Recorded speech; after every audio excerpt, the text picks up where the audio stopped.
যেন একই চিত্রনাট্যে পুনরাভিনয়। বাংলাদেশের মতোই নেপালে জেল ভাঙল অপরাধীরা। জেনজির আন্দোলনে অস্থির পরিস্থিতি তৈরি হয়েছে নেপালে। ছাত্র যুবদের বিক্ষোভের চাপে পদত্যাগ করেছেন প্রধানমন্ত্রী কেপি শর্মা ওলি।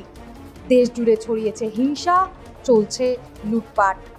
সেই অগ্নিগর্ভ পরিস্থিতির সুযোগে নেপালে কারাগার ভেঙে পালিয়েছে 15,000-এরও বেশি বন্দী। ধানগাড়ি শহরের কারাগার থেকে 682 জন বন্দী পালিয়ে যায়। অবাক করা বিষয়, পালিয়েও ফিরে এসে একজন আত্মসমর্পণ করে, কারণ তার মনে আশঙ্কা জাগে যে পালিয়ে যাওয়ার অপরাধে নতুন সরকার গঠনের পর তার শাস্তি দ্বিগুণ করে দেওয়া হতে পারে। ধানগাড়ি কারাগারে মোট 697 জন বন্দী আটক ছিল। এখন সেখানে মাত্র 5 জন বন্দী রয়ে গেছে।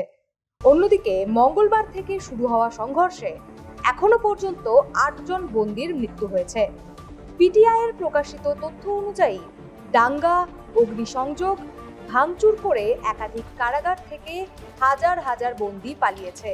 দ্য কাঠমান্ডু পোস্টের দেওয়া তথ্য অনুযায়ী জেনজি আন্দোলনকারীরা কারাগারের প্রশাসনিক ভবন জ্বালিয়ে দেয়, মূল দরজা ভেঙে দেয় এবং বন্দীদের একযোগে মুক্ত করে। প্রাথমিক হিসেব অনুযায়ী বুধবার সন্ধ্যা পর্যন্ত 25টি কারাগার থেকে 15,000-এরও বেশি বন্দী পালিয়েছে। খুব অল্প সংখ্যক বন্দী স্বেচ্ছায় ফিরে এসেছে বা ধরা পড়েছে। সবথেকে বেশি বন্দী পলাতক কাঠমান্ডুর সেন্ট্রাল জেল থেকে।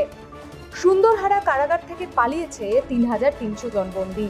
এছাড়া বানকে জেলা কারাগার থেকে পালিয়েছে 436 জন। বানকে জুভেনাইল রিফর্ম সেন্টার থেকে 122 জন বন্দী পালিয়েছে। ললিতপুরের নাগপু কারাগার থেকে 1,400 জন এবং দিল্লি বাজার কারাগার থেকে পালিয়েছে 1,100 জন বন্দী। প্রসঙ্গত, 2024 সালে বাংলাদেশে গণ অভ্যুত্থানের সময় সে দেশের 5টি কারাগার থেকে জেল ভেঙে পালিয়ে যায় 2,241 বন্দী।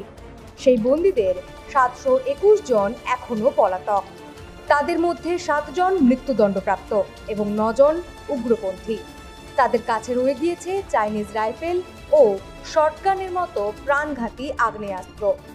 বাংলাদেশের ক্ষেত্রেও পলাতক বন্দীদের মধ্যে কয়েকজন আত্মসমর্পণ করলেও এখনো অনেকেই পলাতক এবং তাদের হাতে রয়েছে প্রাণঘাতী আগ্নেয়াস্ত্র। ফলে তাদের নিয়ে উৎকণ্ঠা বাংলাদেশে। প্রশ্ন, সব বন্দীকে কারাগারে ফেরানো যাবে তো? একই রকমভাবে নেপালের পরিস্থিতিও উদ্বেগজনক। নেপাল আর্মির দাবি, বৃহস্পতিবার পর্যন্ত প্রায় 200 বন্দীকে পুনরায় ধরা গেছে, যা পালিয়ে যাওয়া হাজারো বন্দীর তুলনায় নগণ্য। দেশ জুড়ে জেনজি বিক্ষোভে কার্যত চ্যালেঞ্জের মুখে পড়েছে নেপালের নিরাপত্তা বাহিনী ও পুলিশ।